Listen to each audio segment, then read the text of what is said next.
ዓለም ያልተጠበቀውን የመካከለኛ ምስራቅ ያናወጠ አዲስ አውሎ ነፋስ ተቀስቅሷል። በአንድ ሌሊት በመቶ ሺዎች የሚቆጠር ሰራዊት ያላት የኢራቅ ከተማ ሞሱል ከየት መጡ በተባሉት በጥቁር በታጠቁ ታጣቂዎች እጅ ወደቀች። ይህ ተራ የሽምቅ ውጊያ ስብስብም አልነበረም። የራሱ የሆነ የኢኮኖሚና የዘመናዊ ጦር፣ ዓለም አቀፍ የፕሮፓጋንዳ ማሽንና ከሁሉ በላይ ደግሞ ወደር የሌለው ጭካኔ የተላበሰ ኃይል ነበር። ስሙም አይኤስአይኤስ ይባላል። የአይኤስአይኤስ ታሪክ የሚጀምረው ኢራቅ ወይም ደግሞ ሶሪያ ውስጥ ሳይሆን በዮርዳኖስ አውራ ጎዳናዎች ላይ ነው።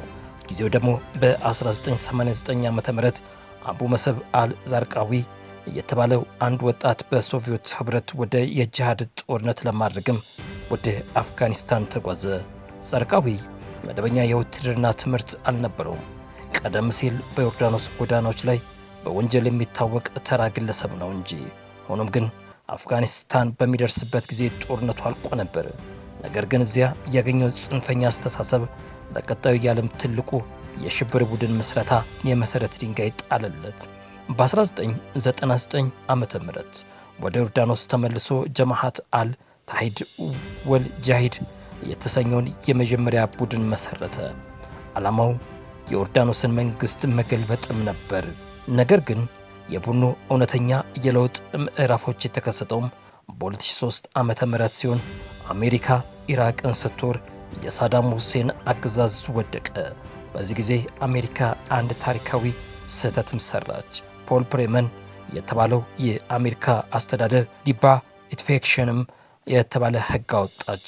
በዚህ ህግ መሰረትም ከ400 ሺህ የሚጠጉ የሳዳም ሁሴን ዘመናዊ የጦር አባላት ጀነራሎችና የስለላ ባለሙያዎች በአንድ ቀን ስራዎቻቸውን አጡ።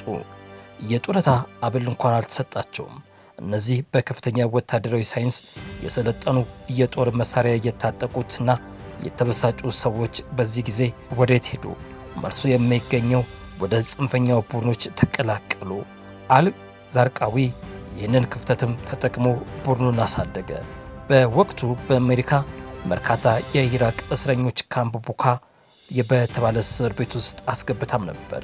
በዚህ እስር ቤት ውስጥም ጽንፈኛ ሃይማኖት መሪዎችና የቀድሞ የሳዳም ሁሴን ከፍተኛ ወታደራዊ ጀነራሎች ተገናኝተዋል። አይኤስአይኤስ ለምን በዚህ ደረጃ ጠንካራ ሆነ የሚለው ለመጀመሪያው ጥያቄ መልስ የሚገኘው እዚህ ላይ ነው። የሃይማኖት ጽንፈኞች ርዕዮተ ዓለሙንም ሲያመጡት፣ የሳዳም ጀነራሎች ደግሞ ወታደራዊ ስትራቴጂን፣ ዲሲፕሊንና የጦር ሜዳ አደረጃጀትን አወጡ። አቡባከር አል ባግዳዲ የተባለውን የኋለኛውን የአይኤስአይኤስ መሪ የዚሁ ካምፕ ቡካ ምሩቅም ነበር። በ2004 ዓመተ ምህረት አል ዛርቃዊ ለአልቃይዳው መሪ ለኦሳማ ቢንላደን ታማኝነቱን ለማሳየት የቡድኑን ስም አልቃይዳ በኢራቅ ብሎ ሰየመው። የዛርቃዊ ስትራቴጂ ግን አደገኛ ነበር። በኢራቅ ሱኒዎችና ሺዎች መካከልም የእርስ በርስ ጦርነት እንዲነሳ ሆን ብሎ የሻድ መስጊዶችን በቦምብ አጋየ። ይህ ጭካኔ አጋሩ ለነበረው ለአልቃይዳም ሳይቀርም እስኪከብደው ድረስም እጅግ ደም አፋሳሽ ሆኖም አልፈዋል። በ2006 ዓመተ ምህረት አሜሪካ ባደረገችው የአየር ጥቃት አል ዛርቃዊ ተገደለ። ቡድኑ አከተመለት ተብሎ በሚታሰብበት ጊዜ ከቀሪ ታጣቂዎቹ ጋር በማዋሃድም ስሙን የኢራቅ እስላማዊ ግዛት አይኤስአይኤስ ለወጠ። አቡ ዑማር አል ባግዳዲና አቡ ኢዮብ አል መስሪ ቡድኑንም ተረከቡት። በ2006 እስከ 2011 ዓመተ ምህረት ባለው ጊዜ ውስጥም እጅግ ተዳክሞ ነበር። አሜሪካና የኢራቅ የሱኒ ጎዳናዎችም ወይም ደግሞ ቡድኑን ወደ በረሃነት እንዲያፈገፍግ አድርገውትም ነበር። ነገር ግን በ2010 ዓመተ ምህረት ሁለቱም መሪዎች በአሜሪካ ጥቃት ሲገደሉ በታሪኩ አቡባከር አል ባግዳዲ የተባለው አዲስ መሪ አነገሱ።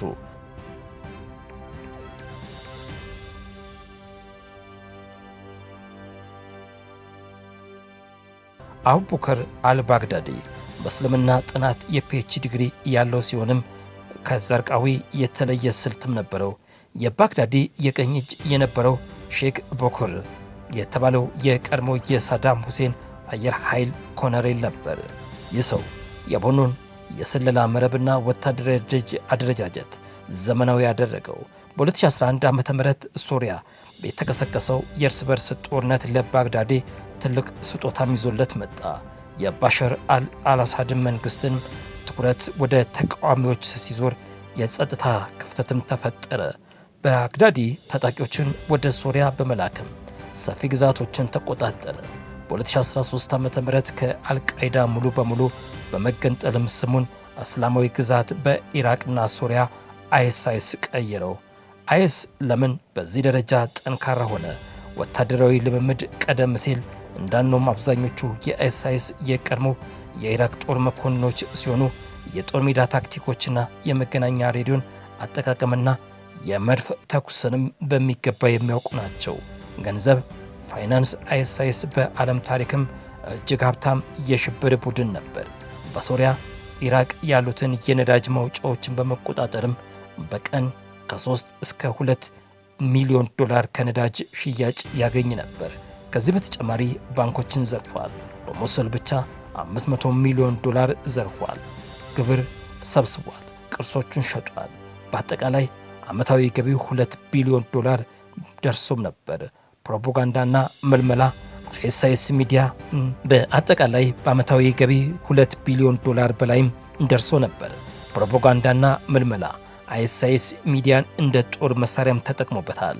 የሆሊውድ ፊልሞችን በሚመስልም የካሜራ ጥራትና ኤዲቲንግ ቪዲዮዎችን በማዘጋጀት ከዓለም ዙሪያ ከአውሮፓ ጭምር ከ40 በላይ የውጭ ሀገር ተዋጊዎችን መመልመል ችሎ ነበር። በማህበራዊ ሚዲያ ትዊተር፣ ቴሌግራም ተጠቅሞ ወጣቶች አከርካሪ አድርጓል። በጁን 2014 ዓ.ም በሚያሰቅቅ ፍጥነትም ታላቋን የኢራቅ ከተማ ሞሱልን ተቆጣጠረ። ብዙም ሳይቆይ አቡበከር አልባግዳዲ ዓለም አቀፍ ከሊፋነትም መመስረቱን አወጀ። ግዛቱም ከታላቋ ብሪታንያ ስፋት ጋርም የሚስተካከል እስከ 8 እስከ 12 ሚሊዮን ህዝብም የሚያስተዳድር ግዙፍ ሀገር ሆነ። የአይኤስ መገንባት ብቸኛም ሳይሆን የተጠቀመበት የጭካኔ ደረጃ የዓለም ያሸበረም ነበር። ቡድኑ ፍርሃትን እንደ ዋነኛ የጦር መሳሪያ ተጠቅሞበታል። ምርኮኞችም በካሜራ ረገድም ማርፈድ፣ በእሳት መቃጠልና ከህንፃ ላይ መወርወር የዕለት ተግባር ሆነ። በተለይም በያዚድም ማህበረሰብ ላይም ያደረሰው ግፍ በታሪክ የማይረሳ ጥቁር ጠባሳ ሆኖም አልፏል። በሺዎች የሚቆጠሩ ወንዶችን ሲገድልም ከ500 በላይ ሴቶችና ህፃናትን ደግሞ በባርነት ሸጧል። ነገር ግን አይኤስ በኢራቅና ሶሪያ ብቻም አልቆመም።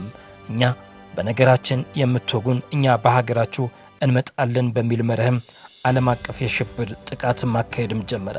ህዳር 2015 ዓመተ ምህረት ፓሪስ ፈረንሳይ 130 ንጹሃን ተገድለዋል። ከ416 በላይም ቆስለዋል። ማርች 2016 ብራሰልስ ቤልጂየም 32 ሰዎች ተገድለዋል።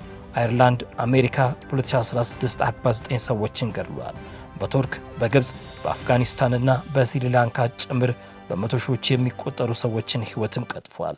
በጠቅላላው ከ2014 እስከ 2018 ባለው ጊዜ ውስጥ እንኳን አይኤስ ከሶሪያና ከኢራቅ ውጪ ከ70 በላይ በሆኑ ሀገራት በተደረጉ ከ100 በላይ ጥቃት እጁ እንዳለበትም አይኤስ አደጋ ከቁጥጥር ውጪ ሲሆን ዓለም አንድ መሆን ግድ ብሎት ነበር።